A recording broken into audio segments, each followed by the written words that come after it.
someone refer to him as Marvel's evil Batman. So of course he has an Alfred. I'm like, I could see kind of like that, but I see him. This is a tough place because I think what they're doing, Zemo's been building, like they've built his character up. We can see more about who he is. The development is doing very, very well. Even when the small pieces that he's on, like they're very strong. They're very strong character pieces. And he's got, man, he's almost on a certain level like Doctor Doom because he's got layers. He has, even though he didn't run the country, he's got some deep, deep ties to all the countries in that area. Very smart, very calculating. He knows everybody, seems. He's got his own money. Mm-hmm. I love that when they broke him out. And he's, Sam's basically like, what are you doing with all these cars? You steal this too? I'm a baron. I have money. I'm royalty. Yeah. So he put that out there. So you get to know a lot more about who he is. What we're going to see, I think, is going back to what you were saying before, Dan, is about building the Thunderbolts. Because I don't know if he's, MCU evil Batman. I wouldn't say that. He's something else. He's not quite Magneto either. Mm-hmm. But he's somewhere in there. He's a manipulator who's looking at the long game. Yeah. He is the only Marvel villain to not only win or to do what he wanted to do, but do it twice. I was going to say, it's a couple times. In Civil War, he broke up the Avengers. Yep. In this, he wanted to get rid of the new super soldiers. They're gone. Yeah. He finished off the last 4, supposedly. Yeah. I will say, though, I think that this Zemo, this is a wild, way out there kind of thing. This Zemo, hating supers as much as he does, I don't think he's likely to form the Thunderbolts. But you know who he might put together? A network of scourges. He could very easily be either put together. I'm going to do a German accent, even though he doesn't. Oh boy! But he's gonna. I would not be surprised. Apologize now to the German communities. Yes, a mob is a terrible thing, and it is high time we had one. That wasn't bad, actually. Yeah. He's doing Ken Mars from Young Frankenstein. Right. But I would not be surprised if he puts together an organization to hunt super normal people. Yes, but Osnick has to be the first scourge. Apparently, he already is. Right. And you know who he reminds me of? Huh. Freakazoid's mute butler Ingmar. He does. I hear a lot of people refer to him like the butler from the Tomb Raider games. It's just kind of following you around. Oh, okay. I haven't played those in so long. Yeah. I don't know. I mentioned this, I think, to Paul, but I didn't, a lot of people are referring to Falcon and the Winter Soldier as Falcon and the Snowman because of the old. My wife refers to it as Jake and the Fat Man. Nice. Oh. But there was a film.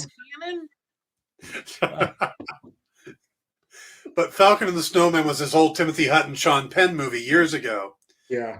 Well, it turns out the guy that plays Osnick was in Falcon and the Snowman. No way. Yes. So Nicholas Pryor has been in both this series and that film.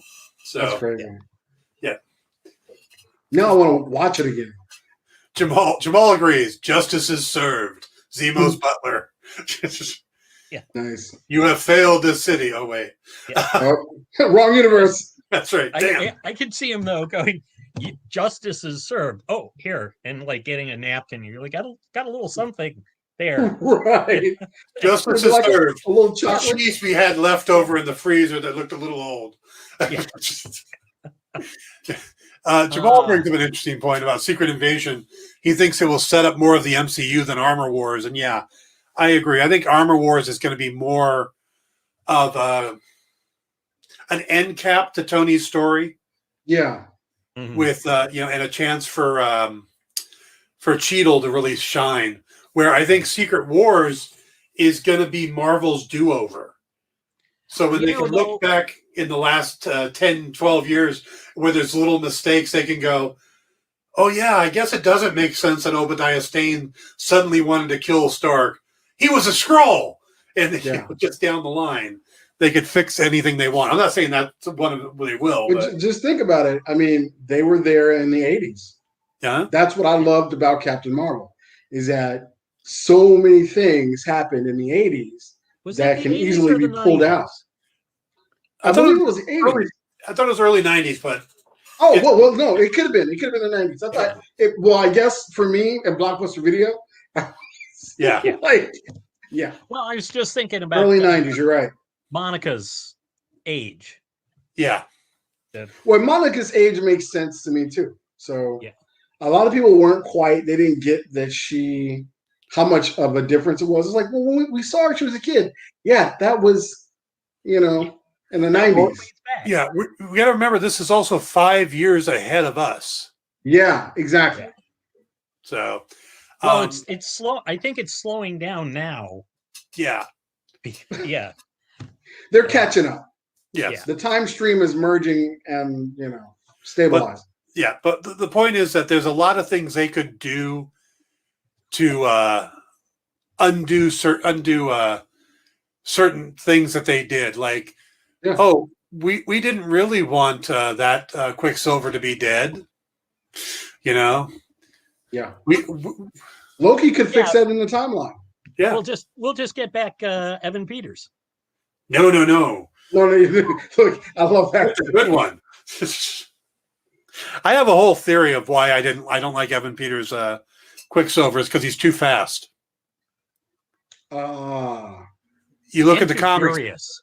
He's supposed to be like speed of sound level. Yeah. They made Evan Peters like the Flash level, being able to stop time. And Quicksilver was never supposed to be that fast. No. Yeah. So that's why. What was the other actor's name? Johnson. Aaron Taylor Johnson. Aaron Taylor Johnson. Yeah. To me, that's the right characterization and power for Quicksilver. So. Right. Okay, let's go ahead and move on to what are the characters we got to wrap up here? John Walker. First thing, what an amazing acting job by Wyatt Russell. Absolutely. And we've got all ends of the spectrum with Walker because they start off, they kind of make you like him a little bit. Well, first they make him look horrible in the oversized helmet. Then he comes back and you start to feel for him a little. It's probably that helmet. That's why he was taking so long. Yeah, it probably was. And then, so they've kind of danced us back and forth with, oh, he's horrible. Oh, he killed that guy. To, oh, he just tried to save those people. And it's like, to me, the biggest thing was when they were showing him doing the cosplay shield at the end of episode 5, and he busts out the Medals of Honor. I thought, is he really going to put those on the face of his shield? That's horrible. And then we get to see he put them on the inside of the shield to remind him of Lamar and what he's fighting for, which in the comics, it's Walker's parents that get killed, and he kept a picture of his parents taped inside the shield. Right. So to me, that was okay. That kind of went on this is a good side, good point, trying to balance out the Walker thing. And I got to say, by the end of this, even though he's kind of a jerk and he did kill somebody, it's starting to get balanced to 0. He's starting to come into balance. I don't like the guy, but I don't absolutely hate him anymore either. Well, I'll add my 2 cents to that too. I think that's exactly where you're supposed to be with him. He is like, I would say, you know how we have paragons, where Steve is a paragon. Yes. Walker is the dude on the street that is out or in a bar, and he's clearly an asshole. But one falls off the table, and he helps her up. But then he hits on her. Right? Yeah. Guys like that come a dime a dozen.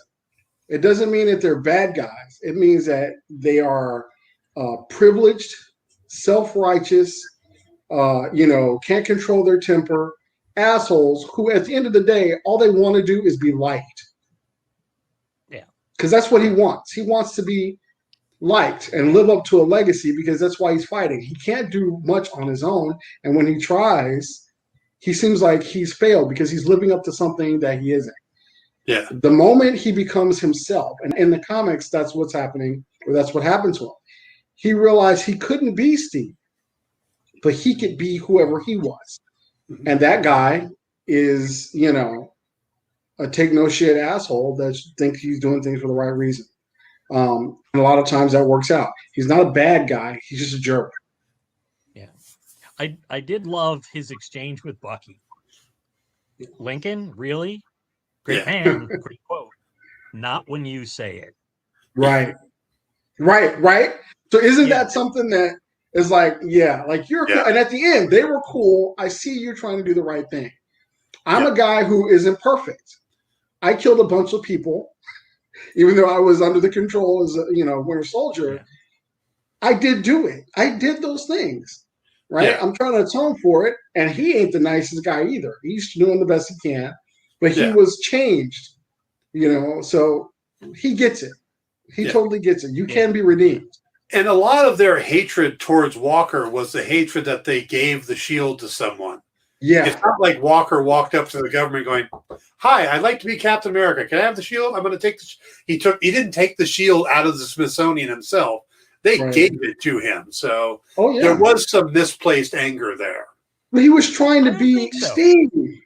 And they're like Sam and Bucky are like, but you're not Steve. Stop calling your friend. But you're no Steve. And he kept on going like, I'm not trying to be Steve. It's like, but you kind of were. And except that, he was Gilmore Hodge. Yes. That's who John Walker is. Absolutely. Gilmore Hodge. Yep. And it was like that bit where he says, "You ever jump on a grenade?" "Oh yeah, it's this thing I do with my helmet. It's specially reinforced." And there you go. Yeah, that's not that scene. That's a great one, Paul. That's perfect, because even the look on their faces was like, you're even doing that. Sure, you did it, but you weren't willing to really just give up 100% of yourself. I would die. Nope, because guess what I'm doing? I'm going to protect myself while I'm doing this thing. Yeah. Where Steve just jumps on it. Yeah, it's not that there's anything wrong with and that's the thing. There's nothing wrong with it. But it is. You're not. They're like, "Are you willing to make a sacrifice?" And he says, "Oh, I got a trick to get around that," which is kind of like Tony always said. Exactly. That was exactly it. Yeah, I think Walker was a good soldier, but not a good person. Yeah, thank you. Yeah. That's it. Yeah. That's the best. And definitely not a good Captain America, because there was more to it than that. Yeah. But he kept trying to live up to this thing, and that's the thing. Like, just kind of like, we got a question. Yeah, with David. Well, this is an error in the end. Walker walked right by the senator that told him he can't do Cap stuff anymore without consequences. I think the fact that he just tried to save their lives, that helped. Yeah, and then so he's like, "I'll deal with that later," and then Val was there. Yeah, so I think that. Yeah. All right, we got about 15. Oh, go ahead. Got some questions? No, we got about 15 minutes left. So let's get to the stars on this. Let's get to Bucky and Sam. This was, their story arc. Let's go with Bucky first because Yuri was the moment. Yori. Yori. Yeah. And it felt like they may have stepped away from that scene a minute or two, a few seconds too early. You were waiting to see what happened, huh? Yeah, I want to know. I want to know what Yori's response was, and we don't get it. And we see Bucky looking in through the window, and the girl looks up at him and doesn't even show any kind of one way or the other. There was just a little bit of a smile, actually. Yeah. Okay. Just a little bit. So not like, hey, you're okay, but more just like an acknowledgement. Okay. Hey, you helped. Yeah. Yeah. So I think it would have been bad to see more of it. I think that because it wasn't about whether Yori forgave him. It was about him coming clean and Yori having closure, which we saw. And I think that going into whether Yori losing his, if Yori lost his temper and said, "Get out, I hate you," it would have distracted from Yori needed closure. Bucky needed to come clean, but that's just my take. I feel like that too, to a certain degree. Yes, I agree 1,000%. It went on just as long as it should have because we shouldn't have seen that. Because I also thought it was about Bucky. There was a one last selfish thing that he did not telling Yuri. Because he and Yuri became friends. And he knew that if he told Yuri what happened, he would lose his friend. Yeah. So that was selfish. It wasn't just about hurting Yuri. It was about, here's this person who I've grown to care deeply for. And the reasons why we became friends or why I even approached this person completely changed why I decided to stay in his life. Yeah. So he had to let it go. It was the sacrifice. I will give you guys that. I think you're right on that. I think you're right. It cut away at the right time.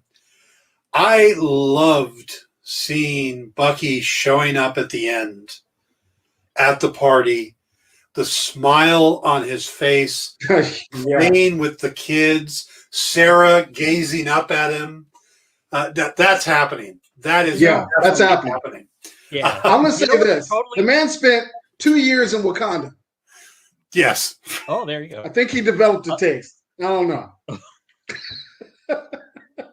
But you know what I heard? It was absolutely not said, but you know what I heard when Bucky showed up and the boys, AJ and Cass, ran up to him? I heard, "Uncle Bucky." I can see that in my head because they were so excited to see him, and it just reminded me of when Sam showed up on the dock. Plus, he brought cake. He did. He brought cake. Store-bought cake. Store-bought cake. What else was he going to do? It could have been from a bakery. Could have. Those tend to be more boxes, but yeah, I'll give you that. It could have been a bakery. It looked like a good cake, though, because I was looking at it. Didn't look like as long as you bought it from a local baker. Yes. Local sourced. Yes. Yeah. All right. So I thought Bucky's arc was really strong. It was very, very, very good. Yeah. Emotional. Yep. And I also like the fact that he got a chance to try to talk Carly down. And it wasn't the same type of talk down that Sam would do, but it definitely was from the heart. And he seemed to genuinely be trying, just like he tried to bring Walker down too. Yeah. So it was almost like Sam was rubbing off on him. Yeah. He's like, maybe I don't have to punch first every time. Yeah. Well, there's diplomacy. And then also you see how he started to share a little bit more of himself in the telling of this. Because you've already been down this road. You know, you can either eliminate the problem or you can solve the problem. Yeah. You can change things. Yeah. So when before he would just, eliminate the problem. Yeah. I love when she said, "Well, maybe you should just sit this one out," and he just says, "Well, that ain't gonna happen." Right? Yeah. Yeah. Because suddenly I don't know why that particular line struck me, but suddenly he was also a kid from Brooklyn. When he just said, that ain't gonna happen, it just really felt like there's Bucky. There's You that know, character, man. That's yeah. that building on top of the character. Yeah. He's still that kid. He's Yeah. still in there. Well, All because I mean, he never got a chance to, he's only had a few years now where he went from, I went into the army, pause, Yeah. as far as being Bucky, Yeah. Yeah, true. So. All right, so let's go to Sam. An absolute amazing story arc. I think these two the two lead characters are where this show excelled. And there was a couple moments where it seemed like they were being dropped to the background. Like Zemo had his moments and stuff like that. But that first episode was so good at setting up the arc for us. And it was just such a nice, linear, straightforward character growth. Just consistently all the way through till the end where that there is no other choice to wear the stars and stripes but Sam Wilson. He is the perfect choice for this era. To the point where I think if Steve came back, it might be like in the comics where he's like, no, you stay Captain America. I'll do something over here for a while. He eventually does, in the comics, he comes back as Cap eventually. But, I think they've built him up perfectly in this series. And I love the fact that we started with him fighting Batroc, and then we have the big Batroc scene. And it's such a difference in the scenes where he's barely holding on against Batroc in the beginning. He gets the job done, but it's barely. And it's much more Sam's kicking his butt in a lot of times. It's still good fights. Yeah. But we see Sam's growth physically as a character. We see all that working out he did and the parkour-like flips and stuff come in handy with Carly. I think they really just paid off everything about Sam in this series. And I'm blown away by that. So I would say every aspect of his personality was explored. We really got to know who he was. And some of my favorite scenes, I want to say it was episode 1 where they go in, him and Sarah go in to get that loan. That was very telling of, it was a snapshot of the way our world is. Yeah. Here it is. I am world famous. I have saved the world. You can't give me a loan because I've been gone for 5 years, but that's just an excuse, quite honestly. You can't give me a loan. You know who I am. Then you ask me to take a selfie with you. Yeah. Well, and they're taking a loan which they don't get. But to reduce their monthly payments. So if they're already making their payments, it's not like it can't happen. And he was talking, we've got the government contracts and everything, and it was just like, can you do a little? You know who I am. I'm good for this. Look. Right. I'm with the Falcon. Yeah. Can it's like if he decided to sell Falcon merchandise, he could make more money. Yeah. Right. But so it was such a gut punch. And then he has to look at his sister because he walks in with confidence. I'll save the world. I got this. I'm going to help us out. And then he has to walk out with his tail between his legs, sheepish. Yeah. And it's just horrible. It's a horrible situation. You save the world, but you can't even save your family's legacy. Yeah. Yeah. I think the fact that this show is airing almost a year after it was supposed to, or at least a big chunk of time after it was supposed to. So more than a year before it was written. And you look at the topics it hits on, everything from the inequality, the financial inequality between people of color and whites, the police issue. Oh yeah, I didn't even get to that one, Dan. Yeah, and all of the topics that they brought up, and then we end it with basically an insurrection of the government. It's like, everything we've just been dealing with, the George Floyd, just you can't turn on the TV without having another name to add to to the the list list. of people of color being killed by the cops. And it's amazing that they've dealt with all of these issues in such a straightforward and yet entertaining way that you're watching this stuff and you're seeing what's going on. And it's like it's pulled right from the headlines, but it was written a year beforehand. Well, that's because all of this shit is real and it's happening constantly. And it's not just George Floyd. It's not just, the insurrection was a new thing. Everything else has been happening for years.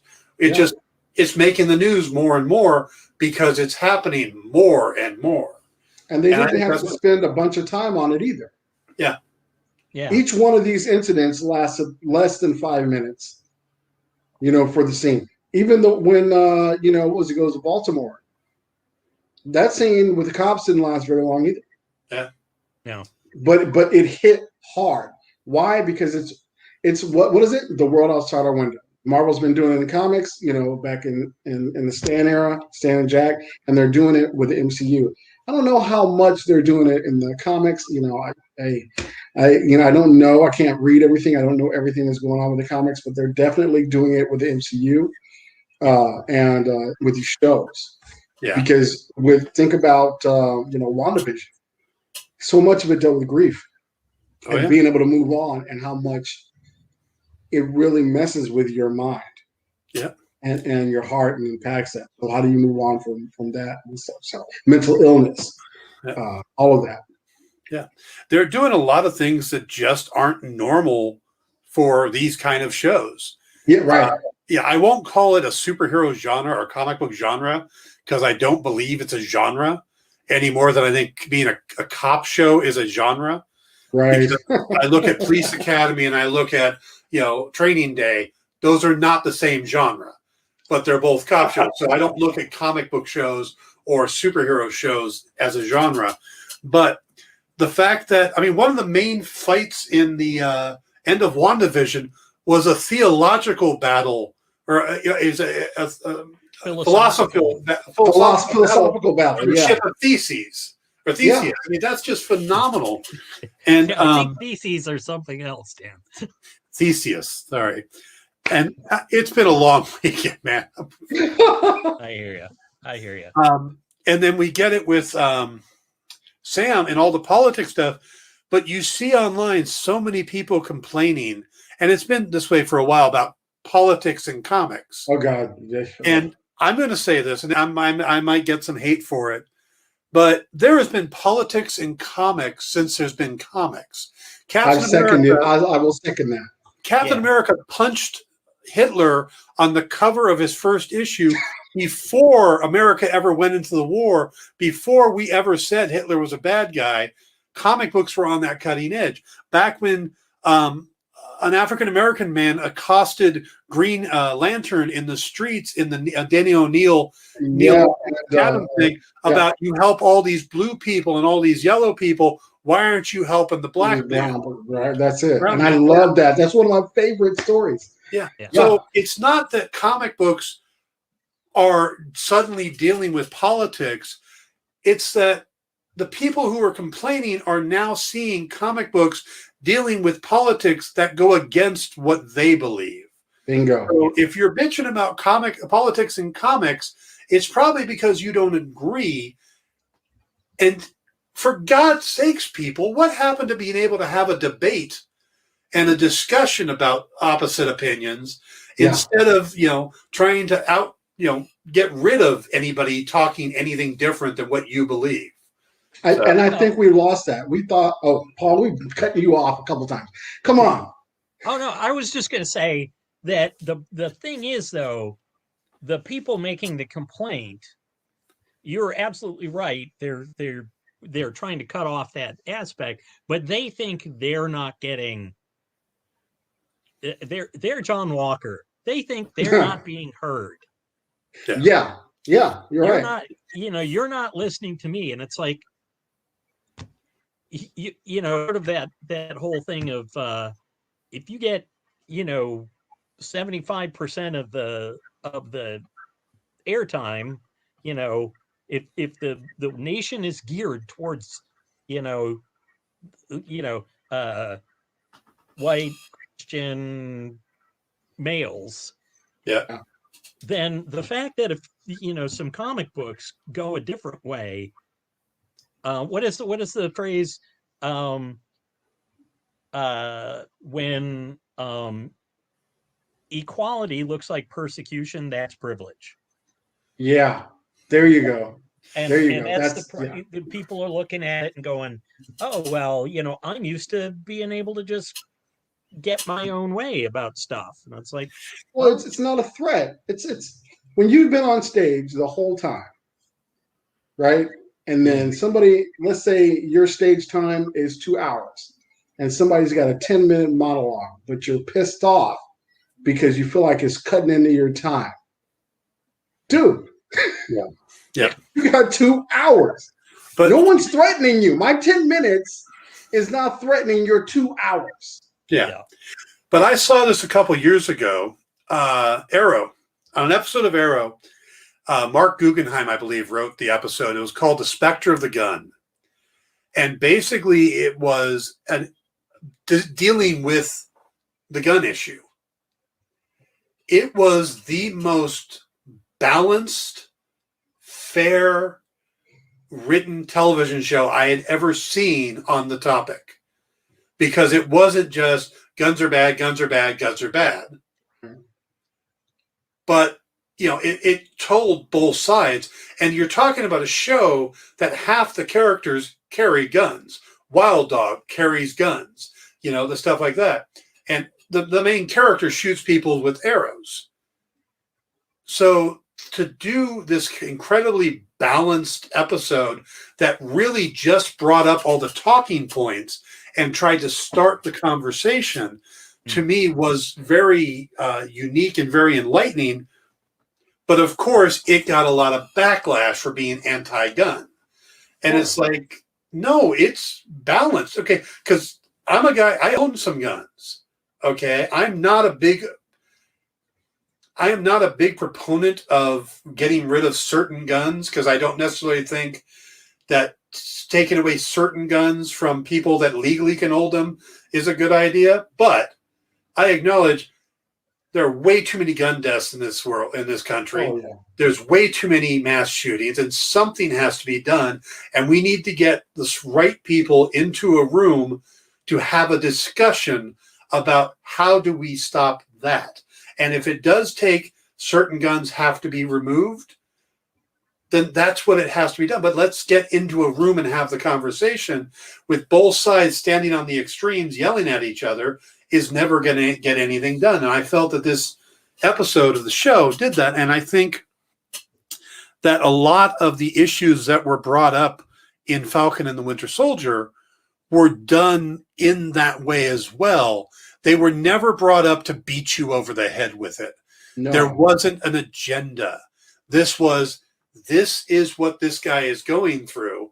And these are the real things in his life. And the fact that we see them in the news just backs that up, is evidence that these are the things in his life. So I thought it was really well done and handled. And again, anybody who's out complaining, I know Fox News put out a story that a bunch of people canceled their Disney Plus things after because of Falcon and Winter Soldier and the way it's dealing with race. And I'm like, then you're closed off to actually learning anything about life. But that's exactly it. That's the point. I don't want to learn, right? Don't show me this ugly thing. You know, don't show me this thing about myself. Don't tell me that I've got this giant pimple on my forehead that is unsightly. Don't tell me. Just tell me I'm pretty, right? Just tell me everything's going to be okay, and then we're cool. But this thing is going to pop and explode, right? Any minute. That's what they want. They want you to toe the company line. They want to pretend it doesn't exist. And a lot of the conversations I'm having these days have a lot to do with how this time, with all the upheaval in race relations and stuff feels different. And it does feel different. This is the first time we've gotten, not to get all, political, but I'm a comic book writer, artist. So, and comics and politics go hand in hand. Mm-hmm. First time we ever had a conviction for police, having murdered, a suspect. So, and this is in the history of the United States with all this stuff happening. Yeah. It's insane. Yeah. Sorry. Oh, no, go ahead, Paul. I was going to say, but part of the reason, people are like, why is this all happening now? And it's like, it's not all happening now. It's that we're all carrying a video camera in our pocket now. Yeah, that's it. So my wife has this thing, and I tell people often, my wife and I, we talk about this stuff all the time. It actually sounds like I'm in college or something. We're always having these deep philosophical debates. So one of the things we say is that we lived in Palmdale, and there was this 4-way crossroad near our home. They didn't have stop signs there. And there was always some type of accident, regularly. It took several accidents and a couple deaths for them to put a stop sign that we already knew needed the stop sign. Yeah. But it took death. So just imagine the Breonna Taylors and the George Floyds, Tamir Rice.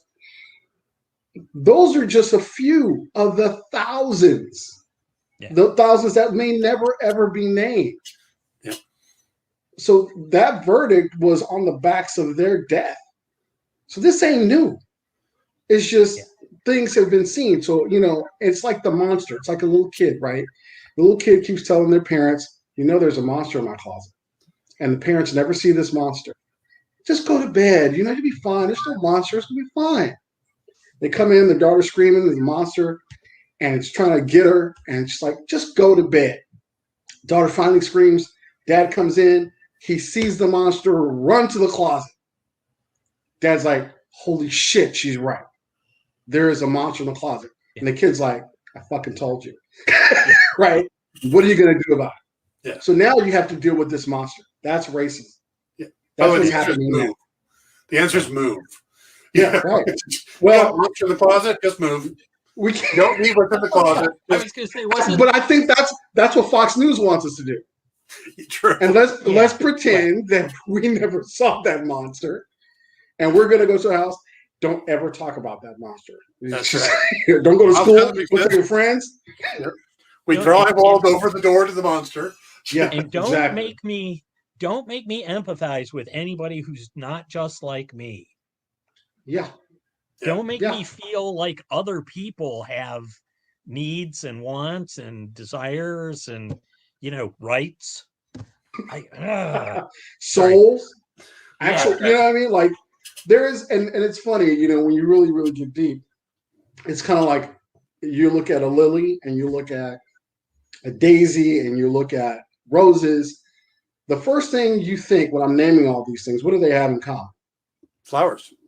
They're all flowers. Yeah. Right? They just look different, but they're all flowers. We're all human beings. Yeah. Yeah. You know what I mean? But there's some type of, way to. I question Paul. I think he's a scroll, but him and Sharon Carter, man.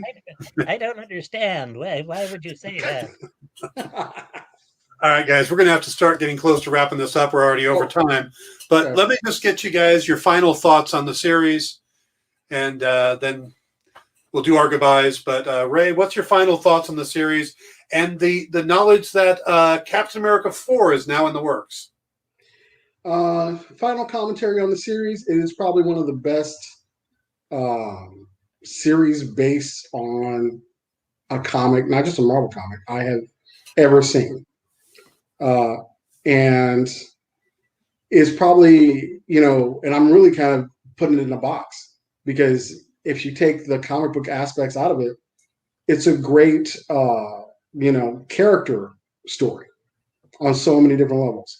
So it is really, really fantastic. And I love the way that Marvel is really just making stories about people. They just happen to live in a superhero infested world, You got wizards, cyborgs, and what's the three? And super soldiers. Aliens, and there you go. Androids and Wizards, aliens, and super soldiers. yeah. Yeah. Remember, wizards are just sorcerers without a hat. Exactly. With a hat. With a hat. Yeah, right. Without a hat, with a hat. Sorcerers or wizards without a hat. Okay. There you go. Paul, how you feeling on this, Paul? There you go. I'm with Ray on this. I mean, it was. Now, keep in mind, I have loved Captain America my whole life, and it was only about a minute after I discovered Captain America that I discovered the Falcon. Like when I was picking up the book, it was Captain America and the Falcon. So I loved Sam Wilson as a character from the old TV show. I love Bucky as a character. It's just like, and they could not have made a show more for me. We get to see Sam. We get more information about his background. We understand that sort of they contextualize his willingness to he stepped in and in Winter Soldiers took in Cap and Natasha, and it was like, okay, it's pretty cool that this guy is doing this, but sort of we now know how he got to the point to be that kind of guy. Yeah. Bucky actually hitting a point where he's at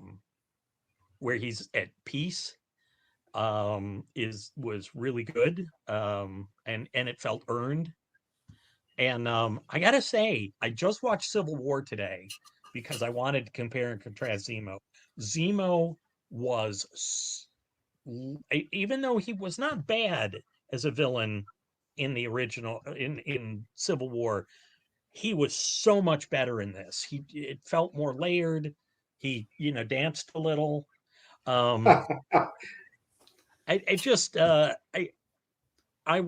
Everything was sort of smoothed and polished, not in terms of taking the rough edges out of the story or the people, but like they were just highlighted. They were just made, it's like we were able to see them clearer. Yeah. Like all the characters were like that. So what about you, Dan? How do you feel about this? What do you think, Dan? I do think this is probably the best written MCU project yet.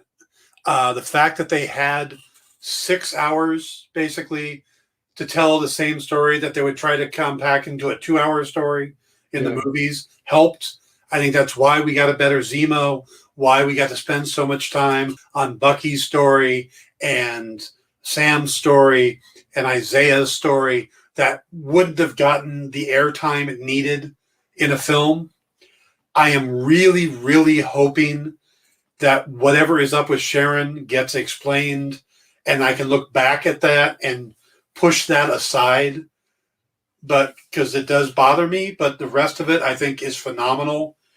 And I really look forward to see what Marcus Spellman can do with a movie script with Sam Wilson as Captain America. Yeah. And where he's going to go. I'm looking forward to that. Yeah. Did everybody else notice his costume was more vivid than any of Steve's costumes? The blue was more intense. The white was white, not like gray. Yeah. It was very striking. Yeah. That, I hate to say it, but that popped. That's because they're from Wakanda, and they have much better fashion designers down in Wakanda than the U.S. government. I mean, come on, one of Cap's suits was designed by Coulson. Yeah. And he designed it, I guess, with a nostalgic eye, I guess. Yeah. But that was the only suit that was like as bright as this one. Yeah. Well, it's very true. And I will say, I mean, I know we're going to end this shortly, but I could have talked another 10 minutes just on the fact that the Dora Milaje were a big part of that too, because that was huge. And that moment where they basically showed all three of those guys. They let Bucky know, hey, you're just renting this arm. Yeah. And we got the keys. You got it. We gave it. This is a gift. Don't think you're trying to use it on us. And he was so hurt when it was just like, tuh. He was super shocked. Well, because you don't expect somebody to go here. Yeah. This is. But come on, like, dude, you used to kill people for a living. You don't think we have a fail-safe? We trust you, Bucky. We put a backup in, but we trust you. But we trust you. That's right. Yeah. I am hoping that he shows up either in Black Panther 2 or the Wakanda series they've been talking about. Because I'd like to see, I still want to know what favors he did or what he did to earn favors with the Dora Milaje. I think there's a story. I would love to know. What did he do? Yeah, and that White Wolf name, that's more than just the local kids calling him that. Oh, yeah. That's a he major earned that character. name for a reason. Yeah, there's a major character there, the hunter who was the head of the secret police for Wakanda. There's a story. He hinted at that because when they're in the facility and they first kind of got eyes on the Flag Smashers, and then Bucky sneaks up, he's like, yeah, I learned some things from the Wakandans. Yeah. Huh, hey, you're White Panther now. He's like, no, that's White Wolf. Right. Yeah. Like, huh? Yeah. I was being sarcastic, Well, though I could run this forever, we do need to start getting a little more time management. So, Ray, why don't you tell folks where people can find you on the social media? Okay, so you can find me at RA Height anywhere. That's kind of my moniker for all Instagram, Twitter. I'm actually recently back on Facebook, but not really in like a chatty whatever capacity. I've been gone for over a year, and I would say, don't hit me up there, but I do have a fan page there. That's where I'm doing any activity at the fan page, and it's under Studio Sky Tiger. Look that up. That's the studio I'm doing all my independent stuff from, my creator-owned stuff. I'm actually going to be finishing up issue 3 of Midnight Tiger. I'm doing that, and I got some other original stuff in the works that I'm trying to get done. I'm doing a bunch of covers. I've taken a little bit of time off from Marvel and DC just to do covers because my wife and I just bought a house. So we got to move, and we're doing that whole thing, and you know how crazy that goes. So I need some time, and I'm just taking some time off. But find my work on Dr. Afra next month. Dr. Afra number 10 is my last issue of Dr. Afra. So cover and interior. So one of the covers, a variant cover, and the interior of that book. I've had a wonderful time on that book. And what else am I doing? I think right now that's about it. Nothing else is going on right now. Real quick Ray story. Now that I'm going to make it long. Sure. We have to hurry up, Ray. But Dan's like, that's my now. Paul's making it right. He's like, okay, Ray story. Yeah. I remember I found out that Ray was going to do an X-Men issue. And yes. And I sent him a message real quick, like, dude, congrats on the X-Men issue. And his response was, how'd you find out? Yes. How did you find? So are you going to tell me how you really found out? Or you can't tell me? At this point, I don't remember. Oh. It was, people were talking about it and the news was breaking. So I think it was officially announced like just after. So it must have been like, so remember, Dan, I was like, this just happened. Yeah. It was literally, I don't even think it was a full day. So can I just, Paul, sorry, this is going to go just maybe 2 to 5 minutes longer. I'm going to tell you what happened with that. Yeah. So the same editor I'm working with, who I love to death, Mark Panicia, and at the time, I want to say, who was it? I forgot the other editor. Tina? Hold on a sec. I can tell you right now. But they contacted me. I was on contract with Lion Forge to do Superb. And I was like going on that, and they start seeing the stuff come out. I'm sure Marvel saw that stuff with the covers and all that, and it was a big push because it was like the first, or not the first, but definitely one of the first autistic superheroes. Yeah. And no, not autistic. I'm sorry, wrong. Down syndrome. Down syndrome. Right. And it was a big push. And it was a Black teenager, and I did the covers also. So that was a lot of work. Well, Mark hit me up for some X-Men stuff. First, it was like a 5-page fill for X-Men Blue. I was like, whoa, I've never, just being on an X-Men book. Yeah. And I come to find out, not a lot of Black men have worked on X-Men. A friend of mine told me it's not only a handful, like actual interiors. Yeah. From my understanding. So that's what I was told. I don't know how true it is. So it was even more prestigious, but the fact that I was on an X-Men book was huge. Yeah. And then I was done with that 5 pages helping out because I want to say Jorge Molina was the artist on it and needed, a little help. I hadn't finished my 5 pages. I was inking them too, Dan. So, and I just really started inking stuff. So I turned that in, but before I finished, yeah, I want to say it was Christina. Let me tell you because I want to get Christina's name right so they know, because it was her who really did the contacting. But anyway, they offered me another issue, Christina Harrington. Okay. And Christina's great. And if she ever sees this, I'm sorry, I totally old man on your last name, but Christina's fantastic. And anyway, I was on contract and I was trying to do this book, and this is something I will never do again. They gave me a long deadline. I was also, when I got the Superb book, was a little behind anyway, so we were playing catch up too. I couldn't turn it down. I couldn't turn X-Men down, but I was on a contract with Superb. So I ended up trying to do both books at the same time. That was a nightmare. It was a nightmare. And they wanted to have me as part of the rotating X-Men thing, but I was still under contract. Mm-hmm. I wanted a contract, but the X-Men was too strong. Issue next book, pissing the X-Men off because I couldn't get that done. But I will say this, it was a learning experience for sure. Definitely was like sleepless nights getting both of those books done. And they were as gracious as they could be. But yeah, I swear, man. So when Dan heard about it and contacted me, it was on Bleeding Cool. And I thought, holy crap, this is already happening.